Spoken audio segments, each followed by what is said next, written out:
Nuestra Señora de Fátima, con Nuestra Señora del Rosario, hace unos años atrás. Entonces, lo que vamos a hacer, la vamos a empezar de hoy en 8. Entonces, vamos a terminarla el último domingo de octubre, que es la fiesta de Cristo Rey, o sea que estaríamos rezando el rosario en todos en cruzada por las mismas intenciones, como un mes y medio más o menos. Vamos a ver cómo nos va. Vamos a tratar de rezar 2000 rosarios, va a ser justo lo que hicimos la primera cruzada. Yo creo que vamos a pasarlo, pero como hace tiempo que no rezamos en cruzada, va a ver cómo anda nuestra devoción y nuestro fervor. Entonces vamos a rezar 2000 rosarios hasta el 25, hasta el último domingo de octubre, que no sé que es Cristo Rey, que no sé qué día cae, pero es el último domingo de octubre, y empezarla del próximo domingo. Entonces, ahora yo les aviso esta semana, si igual los que quieran empezar a rezar ahora y ponerlos en la semana que viene, pues no hay problema, pero empezaríamos todos ya la primera el domingo que viene. Entonces, vamos a hacer como hicimos otros años. La primera intención que vamos a poner para esta cruzada, hijos míos, quizás ustedes como fieles no alcanzan a ver la magnitud y la necesidad, ¿no es cierto?, de la autoridad de la Iglesia, porque claro, ustedes tienen, bueno, al menos los fieles de la Fundación, digamos así, los donde estén, no importa, hay fieles en Monterrey, en Cancún, en Mérida, en Argentina, en otros lados. Entonces, tienen al obispo, tienen religiosas, tienen sacerdotes, entonces están tranquilos, digamos así, pero realmente todos necesitamos a la cabeza común, que es el Papa. Ustedes saben cómo es, y por siendo fieles de la Fundación, saben cuál es la postura nuestra, ¿no es cierto? Nosotros, y ustedes también, todos como Iglesia, tenemos que pedir, suplicar y obrar para que esté ocupada la sede de Pedro. ¿Por qué? Porque la sede vacante, cuando muere un Papa, no puede quedar vacante toda la vida. Eso es un error teológico que se llama acefalía, es decir, sin cabeza, acefalía perenne, de que la Iglesia nunca tenga cabeza visible. Dios Jesucristo nuestro Señor no fundó su Iglesia así, la fundó en San Pedro, que es el Cristo visible, el Cristo visible, que es decir, el vicario y el que representa y el que tiene las llaves, es decir, el que puede atar y desatar, inspirado por Dios, por supuesto, no es un capricho, pero bueno, la Iglesia fue fundada sobre la roca de Pedro. Entonces, la primera intención la vamos a poner, no vamos a pedirle a Dios que nos llueva un Papa, como hacen los vacantistas que sí ya aceptan que la sede de Pedro está vacante, pero no es la política de ellos, como dice un sacerdote, es preocuparse por ese problema. Entonces, la política, entre comillas, si decimos así, de todo fiel cristiano, es estar con el Papa. Ustedes saben que en los tiempos, cuando la Iglesia, en los tiempos de la Edad Media, un poco antes, y la sede de Pedro quedaba vacante, es decir, moría el Papa reinante, el mismo pueblo de Roma obligaba, el mismo pueblo, es decir, los fieles, obligaba a los cardenales y a los obispos de su tiempo a que se reunieran, por favor, y que les dieran el Papa. Y si no salían del cónclave con una noticia buena, porque había habido elecciones papales que se han llevado semanas y meses, entonces porque no se ponían de acuerdo, entonces hasta que el Espíritu Santo bien recibía entonces ese colegio, digamos así, ese cuerpo que elegía el Papa, recibía la inspiración de Dios y bueno, y se ponían de acuerdo y en la votación salía quién era el electo. Pero bueno, el pueblo romano, cuando se iba alentando y pasaba un día y pasaba otro día y no daban noticias de que ya habían elegido al Papa, los ponían a ayunar a los cardenales, le pasaban poca comida, y después si volvían a pasar más días y más días y más días, entonces los hacían dormir en cama de madera o en el piso, decir, los iban haciendo hacer penitencia, digamos así, para que pudieran entonces estar el espíritu más libre de las cosas del cuerpo y poder discernir y elegir al que tenía que ser el Cristo visible en la tierra. Y si no, se enojaban, el pueblo de Roma se enojaba y armaban sus revueltas, digamos así, para que fuera elegido el Papa. De hecho, el Gran Cisma de Occidente, en cierta forma, fueron un cónclave que durante la iglesia no estuvo vacante la sede de Pedro, pero durante casi 50 años habían 3 papas, se había dividido el gran cisma que se llamó, que no era propiamente un cisma porque querían todos la unidad, y se reunían para poder elegir al papa verdadero, pero habían 3 obediencias, 3 papas diferentes al mismo tiempo. ¿Por qué? Porque el pueblo de Roma en su fervor empujó tanto a los cardenales para que pudieran elegir al papa, que cuando salieron después con el papa electo, muchos decían que lo habían elegido por miedo. Entonces, porque tenían miedo que cuando salieran, si no había papa todavía, el pueblo de Roma se los comiera.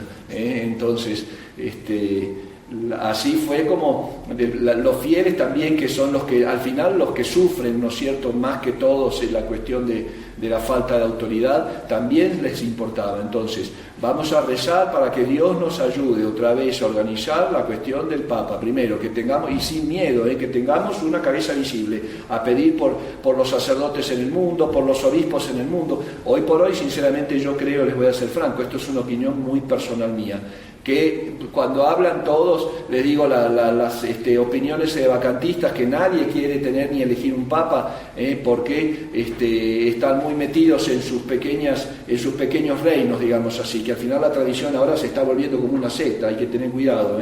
¿Por qué? Porque se están cada vez más dividida, cada vez más personalizada, digamos así, sin un magisterio vivo, que es el magisterio de Pedro, de San Pedro. Entonces, ¿qué pasa con esto? Vamos a pedir, es más importante, digo, en una opinión personal, para mí es un milagro más grande hoy que Dios una las voluntades y las inteligencias de los obispos, de sacerdotes, de fieles, a que nos lleva un papa. Es más fácil que caiga del cielo, vaya a saber de dónde, uno que diga yo soy el sucesor de San Pedro, a que habiendo tanta división y tanta pelea y tanta discusión y tanta crítica en los grupos de la tradición, en los grupos vacantistas, que ponernos de acuerdo entre todos, eso es un milagro. Entonces, a pedirlo, lo vamos a pedir. La primera, por la elección del Papa. La segunda, por México, por nuestra patria, que realmente se vienen tiempos duros. Vieron que ya hay carteles de esta mujer que es la pupila de los ojos, la niña de los ojos de López Obrador, que es Claudia Sheinbaum, ella que es presidenta 2024, dicen las noticias. Entonces, si Dios permite eso, va a ser un castigo inmenso para México, porque ella es judía, y esto ella misma lo dice, ¿no es cierto?, en sus entrevistas. Entonces ella dice que sus abuelos paternos son judíos lituanos, sus abuelos maternos son judíos rumanos o húngaros o búlgaros, unos de esa zona del este, pero que ella se siente mexicana. No lo invento yo, está en una entrevista que le hicieron a ella y la pueden ver en internet. Ella se siente mexicana, porque así es el judaísmo. El judaísmo es un pueblo dentro de otro pueblo. Entonces para México va a ser un castigo inmenso eso, si permite. Imagínense la patria, la tierra, la Santísima Virgen María gobernada por un judío. Qué terrible. Pero entonces, por México, la primera, por el Papa, por México, por nuestras familias, y por nuestras intenciones particulares. Son 4 intenciones, las que ponemos siempre: por la elección del Papa, por México, nuestra tierra que va a ser vapuleada, merecido por los pecados del pueblo, ojo, por México, por las familias, por todas nuestras familias, y por cada uno su intención particular. Entonces vamos a poner los papelitos en la entrada, o ustedes traen un papelito sin nombres, cuando pongamos la cajita, como hacemos siempre, del número de rosarios, no pongan los nombres, porque acá no nos interesa decir que fulanito rezó 150 rosarios, entonces nos vamos a tener que poner de pie y aplaudirlo. No, esto es entre Dios y el alma. Cuando se reza en familia, también como hacíamos siempre, si es una familia de 3, de 4, de 5, de 10, son 10 rosarios, se va a tomar como individual, para que eso también los ayude y les dé un poco de ánimo para rezarlo también en familia. Entonces, aunque lo rezan en familia, cada rosario que recemos es individual, como si lo rezara solo, por esas intenciones. Y en las intenciones particulares, ustedes ponen todas las que quieran. Entonces, por la elección del Papa, por nuestra tierra, por México, por las familias, Cada uno recen por las familias, entre todos, imagínense cuántas oraciones, y por las intenciones particulares. ¿Por qué no lo empezamos hoy, este domingo? Porque quiero que entren también la gente de Tlajomulco, los de Mérida, los de Monterrey, los de Cancún, donde que estén en todos lados los fieles que quieran entrar, porque la unión hace la fuerza. Y eso es verdad, y la división la derrota, divide y reinarás, dice el demonio. Entonces, así vamos a empezar. Los que quieran empezar esta semana de aquí, que ya sabemos, empiecen, pero formalmente empieza el próximo domingo hasta el último domingo de octubre, fiesta de Cristo Rey. Vamos a tratar de ofrecerle a la Santísima Virgen María, para que ella ponga a los pies de nuestro Señor 2000 rosarios, 2000 rosarios. Por favor, entremos, porque además nos va a hacer bien a cada uno de nosotros empezar a levantar un poco el fervor. 2000 rosarios que los vamos a entregar a la Santísima Virgen María el domingo de Cristo Rey, María Reina, para que se los entregue a nuestro Señor Jesucristo. Entonces, ese era el aviso, que se llevó el tiempo de sermón. Vale. La epístola de hoy es tomada del apóstol San Pablo a los Gálatas y dice lo siguiente: hermanos, las promesas fueron hechas a Abraham y a su descendiente.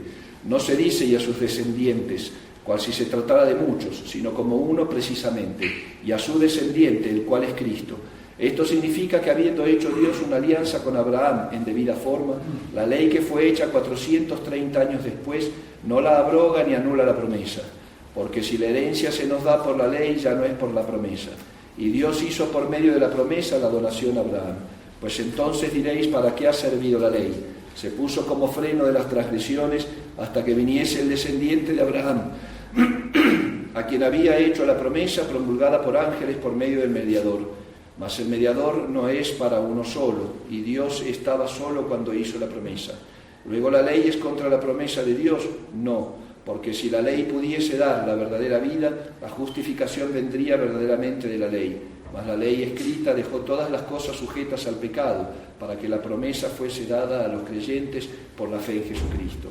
El Evangelio es tomado del evangelista San Lucas y dice lo siguiente: en aquel tiempo, yendo Jesús a Jerusalén, pasaba por medio de Samaria y de Galilea, y al entrar en una aldea le salieron 10 leprosos, los cuales se pararon lejos y alzaron la voz diciendo: Jesús, Maestro, apiádate de nosotros. Él, al verlos, dijo: id y mostraos a los sacerdotes. Y aconteció que mientras iban quedaron sanos. Y uno de ellos, cuando vio que había quedado limpio, volvió glorificando a Dios a grandes voces, y se postró en tierra a los pies de Jesús, dándole gracias, y éste era samaritano. Jesús dijo entonces: pero no son 10 los curados, y los otros 9 ¿dónde están? No ha habido quien volviese a dar gloria a Dios, sino este extranjero. Y le dijo: levántate, vete, porque tu fe te ha salvado. Esta misa de hoy, el Evangelio de los 10 leprosos, de la curación de los 10 leprosos, es para nosotros como una de los 10 leprosos, de los cuales 9 fueron ingratos y uno solo agradecido. Es para nosotros como una cachetada, ¿no es cierto? Es como un reproche, digamos así, de Dios nuestro Señor para todas las almas, no solamente enseñándonos la gratitud y una cuestión histórica, de convirtió a 9 y a 10 y 9 lo agradecieron y 9 fueron ingratos y uno solo agradeció. No es una cuestión solamente, un hecho histórico. Esto se transmite, se traslada también a todas las almas, a todos nosotros, pecadores, que somos ingratos con Dios nuestro Señor la mayor parte de nuestra vida. Y no solamente el individuo, cada uno sabe cómo responde a la llamada de Cristo, porque cada uno tiene que entrar en sus conciencias y eso lo juzga solamente Dios, pero aún en cuestión general, qué ingratos que somos. Qué ingratos que somos como humanidad, digamos así, compartiendo la misma naturaleza humana, qué almas tan desagradecidas con Dios, y lo que transmite después el ser desagradecidos con Dios, no solamente ingrato, sino también mal agradecidos, porque el ingrato es el que no agradece y el mal agradecido es el que agradece mal. Entonces nosotros tenemos que vernos reflejados en este milagro. El pueblo judío, fíjense que hoy dice que solamente uno se dio vuelta a agradecer a Dios, y ese uno era samaritano, justamente el que era enemigo, el pueblo enemigo del pueblo judío. ¿Por qué? Porque a través de la promesa de Abraham, como dice San Pablo hoy, ellos pensaban que esa promesa era la universalidad de esa promesa, era solamente para ellos, para el pueblo judío. Por eso ese egoísmo de ese pueblo que no se mezclaba con nadie. nadie. ¿Por qué? Porque ellos se sentían solamente beneficiarios por la promesa de Dios en Abraham y pensaban que todo el mundo que se convertía después iba a tener que ser judío. Entonces imagínense con esa promesa de una falsa mesianidad, digamos así, porque ellos creían al final que el Salvador de la humanidad iba a ser el pueblo mismo, perfeccionado y elegido por Dios, y el pueblo único, y todos los demás iban a ser salvados por el judaísmo. Y de ahí a un paso a lo que se vive después, cuando no se acepta a Cristo nuestro Señor, cuando ese pueblo niega a Jesucristo y comete el crimen de la historia, el deicidio, y empieza y cae, sale de la elección divina y cae en la idolatría, tenemos el mundo moderno. ¿Por qué? Porque el falso mesianismo judío de hoy sigue siendo igual. Por eso la dominación judía sobre todos los pueblos, por eso nunca se mezclaban, por eso en el Antiguo Testamento Nabucodonosor los iba a exterminar a todos, no iba a dejar a nadie, ni mujeres, ni niños, ni ancianos, ni nada, porque decían, es un pueblo que se mezcla dentro de nosotros y se rige por sus propias leyes y se gobierna por sus propias autoridades, y no obedece a nadie. Entonces,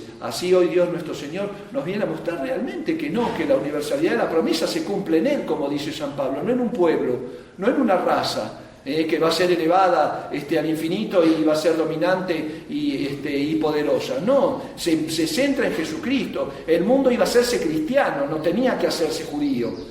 Me explico, el mundo iba y era cristocéntrico, y si Dios elige a ese pueblo que fue que pierde la promesa, de la cual un resto se va a convertir, porque dice realmente las Sagradas Escrituras que un resto se va a convertir, y sí fue el pueblo de elección, pero la pierde con la negación de Cristo. Entonces ese pueblo tenía que hacerse cristiano. La creación fue en Cristo, por Cristo, con Él y en Él, por Cristo, con Él y en Él, no por un pueblo. Y era necesario, porque nuestro Señor al encarnarse tenía que tomar una sangre, y tenía que tomar una carne, y esa sangre y esa carne tenía que tener también cierta particularidad. Entonces esa fue la elección que hace Dios sobre ese pueblo, apóstata, idólatra, deicida, porque no quiso aceptar a Jesucristo nuestro Señor. Por eso es ingrato. Y por eso muestran estos leprosos, 9 que eran judíos y 1 samaritano, 9 son malagradecidos. ¿Por qué? Porque el creerse elegidos implica después una gran soberbia, la soberbia del fariseo. Gracias te doy porque a mí me elegiste, porque a mí me hiciste, porque no soy como porque no soy como el otro, porque no soy como aquel. Gracias, Señor. Entonces, no es así. Ahí tiene que estar entonces también la humildad, como la tuvo este samaritano, que se arrepiente después y de su curación alcanza la fe, porque le dice nuestro Señor al fin del Evangelio, tu fe te ha salvado, porque creíste, hijo mío, obraste. ¿Y cuál es ese obrar después de creer? El obrar después de creer es la caridad, es decir, agradecer, venir a agradecer a Dios por los favores recibidos y obrar en consecuencia, sabiendo además que cuando nosotros obramos en consecuencia de nuestra fe, podemos esperar con confianza la salvación. Entonces este Evangelio, digamos así, es como el ejercicio de las 3 virtudes teologales, de la fe, de la esperanza y de la caridad, que son infundidas por Dios en el alma, no son adquiridas por nuestros méritos. Yo les explico siempre, uno puede conocer el catecismo de memoria y no creer. Uno puede hacer buenas obras, pero al no tener la fe, no sirve para nada. Lo que también les he repetido, la fe sin obras es cosa muerta. Si yo digo creo, Señor, creo, pero no voy a obrar conforme a mi fe, esa fe no me sirve para nada, al contrario, para castigo. Pero también si obro sin la fe, tampoco sirve para nada, porque no agrado al Dios verdadero. Entonces, hijos míos, vamos a pedirle a Dios en nuestra vida el aumento de estas virtudes sobrenaturales, las virtudes teologales que hemos recibido en el Santo Bautismo. No las dejemos ahí inactivas, incluso no las matemos tampoco con el pecado mortal. La fe se pierde por un pecado de apostasía, de herejía, con un pecado mortal contra ella. Pero el hábito de la fe, si yo no hago actos de fe todos los días, claro que esa fe queda sin forma y no crece. Es como un cuerpo de un bebé que no le doy de comer, lo voy a tener desnutrido y va a tener 10 años quizás y va a tener el tamaño de uno de 4. Pues así también con la fe. Entonces lo mismo con la caridad, son virtudes perfectivas en nosotros que podemos ir aumentándolas siempre, no tienen límite. El límite va a ser el amor infinito de Dios por la caridad en el cielo. La fe que ya no va a existir porque ya vamos a poseer, ese va a ser el límite de la fe, y la esperanza tampoco porque ya vamos a haber alcanzado lo que estábamos buscando. Por eso, hijos míos, no perdamos más tiempo ya de una vida mundana, tengamos cuidado, no perdamos tiempo. Es tan importante la salvación del alma que es el negocio único que tenemos que hacer, y es tan importante llegar a la salvación del alma por el único camino que es el camino de la fe en Jesucristo nuestro Señor y en su iglesia, porque Él nos vino a dejar a la Santa Iglesia para seguir sus pasos. Hemos ya tirado a la basura cuántos años de nuestras vidas, hijos míos, y entramos en nuestros corazones y vemos lo mal que nos hemos portado con Dios, lo mal que hemos vivido como cristianos, y todavía prometiéndole a Dios mañana voy a empezar, mañana me voy a convertir, mañana, y ¿por qué no hoy, como decía San Agustín? ¿Por qué no ponemos fin realmente a nuestra vida mediocre, a nuestra vida interior vacía? Hoy, que este domingo Dios nuestro Señor nos está hablando en esta misa justamente de la importancia de vivir esa fe que hemos recibido en el Santo Bautismo. Y esa fe que se vive en las obras, que la primera es acción de gracias. Dios mío, gracias por haberme hecho cristiano. Si no estaría pagano, ¿qué sería de nosotros si siguiéramos adorando a los ídolos? O nos hubiéramos dejado llevar por esa corriente, esa falsa fe moderna, y que nos hace volver al paganismo de la tierra. Gracias a Dios que estamos aquí, entonces no gracias a nosotros, como decía el fariseo. Y si le damos gracias a Dios nuestro Señor por este beneficio, tenemos que demostrarlo en nuestras obras. Si viene una persona que no nos conoce y nos dice: hoy te voy a regalar toda mi herencia, y te regalo casas, y te regalo dinero, y te regalo cosas, y vienes de esta tierra y no vas a tener ningún problema hasta el día que salgas de esta vida. Y nosotros no decimos nada, lo agarramos nada más y nos vamos, o nos damos vuelta y nos vamos. ¿Qué diría uno de una persona que nos venga a contar que le pasó eso? Qué mal agradecido, le diríamos así, literalmente, eres un ingrato. Y hasta como que avergüenza eso. Pues con Dios es igual, nos ha curado de tantos males. El primero, el pecado. ¿Está dispuesto a perdonarnos 7 veces? No, 70 veces 7. Y así vamos nosotros caminando por la vida con esa ingratitud, con ese desprecio, con esa indiferencia, que es peor todavía. Con esa indiferencia de que no me interesa, no me importa. Bueno, es como si uno hablara con una persona: yo no te lo pedí, como dice el soberbio. Tú me ayudaste porque quisiste y yo no te pedí. Así anda el mal cristiano por la vida, ni hablar del pagano, pobrecito. Del que no lo conoce a Dios, bueno, tiene justificaciones algunas, pero Dios siempre se hace conocer del que lo busca. Pero el cristiano, que lo hemos visto en nuestra vida, primero la gracia del bautismo, se nos abre el cielo. Ya la hicimos con eso. Las puertas del cielo, que estaban cerradas por el pecado original y que no se abren más que por las aguas del bautismo, sino ya las tenemos abiertas. Es decir, que sin tener uso de razón, incluso cuando somos bautizados, ya tenemos la posibilidad de salvarnos. Ese es el primer gran acto de amor de Dios a nosotros. El segundo, los bienes que nos ha dado en esta vida.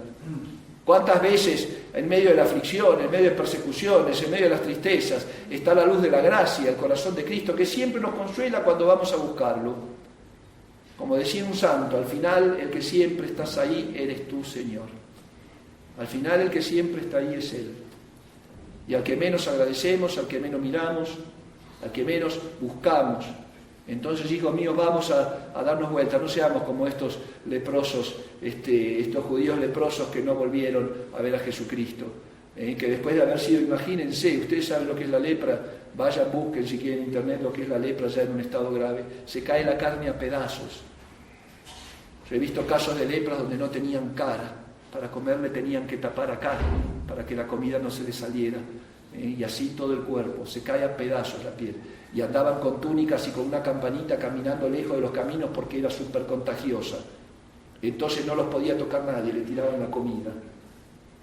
Y Jesucristo los cura. Imagínense lo que es verse después con la piel íntegra. Y si Jesucristo hizo el milagro, los debe haber dejado tersos, es como si fueran bebé. Y darse vuelta y no decir gracias. Qué terrible, hijos míos. Qué fea que es la ingratitud. Y así es la ingratitud del ser humano, aún con sus prójimos, cuando debe agradecer en nombre de Dios. La gratitud que tenemos no solamente que tener con Dios, con nuestros padres, con nuestros bienhechores. con todas aquellas almas que Dios se sirve para hacernos algún bien, con nuestros enemigos, que nos ayudan incluso a darnos cuenta de que somos pecadores, porque cuando nos dicen que tú eres bueno, tú eres esto, tú eres aquello, uno se cree mucho. Pero basta que venga, dice, si tus amigos, San Agustín dice, si tus amigos no te dicen tus verdades, búscate un enemigo para que te las diga, porque aún a través de él te va a hablar Dios para darte cuenta, que te des cuenta de cómo eres. Por eso pidámosle a la Santísima Virgen María, hijos míos, esa gran gracia de la gratitud, agradecer a Dios por los beneficios que nos ha hecho, y no solamente de palabras, porque eso era lo que tanto le enfadaba al corazón de Cristo, que le decía al pueblo judío, ustedes me alaban con su boca, pero su corazón está lejos de mí. Darle a Dios gracias no con la boca y con palabras, sino con nuestras obras, viviendo como cristianos. ¿Por qué? Porque la primera gratitud es que nos haya dado su presencia y que haya hecho de nosotros un templo vivo de su presencia, templos del Espíritu Santo. Pidámosle a Nuestra Señora que aumentemos nuestra fe con actos de fe, estudiando nuestra santa doctrina, que la llevemos a la práctica con actos de caridad, para con Dios primero, amándolo sobre todas las cosas, amándonos a nosotros mismos para poder salvarnos y tratando de salvar a otros, esa caridad al prójimo como a nosotros mismos, porque tenemos realmente el sello de la esperanza, que sabemos que lo que Él prometió es alcanzable, y no desesperar nunca, jamás, de la misericordia del Señor, para que así, llevando la cruz de cada día en esta vida, que bastante pesada se está poniendo últimamente, así que, hijos míos, necesitamos esa fuerza sobrenatural, busquemos entonces en una santa confesión, en la recepción de los sacramentos, que gracias a Dios que los tenemos, para que así con ese amor a Dios, llevar la cruz de cada día sin renegar, para que después de atravesar el mar tormentoso de esta vida, que Dios cumpla sus promesas, podamos ser recibidos en ese banquete eterno que Jesucristo tiene preparado para aquellos que le aman. Ave María Purísima. En el nombre del Padre, y del Hijo, y del Espíritu Santo. Amén. El domingo próximo, entonces, empezamos la Cruzada de Rosarios. Igual lo vamos a poner en la cartelera. Aquellos que quieran de aquí empezarla esta semana, pues adelante, mejor. 2000 rosarios hasta el último domingo de octubre, fiesta de Cristo Rey.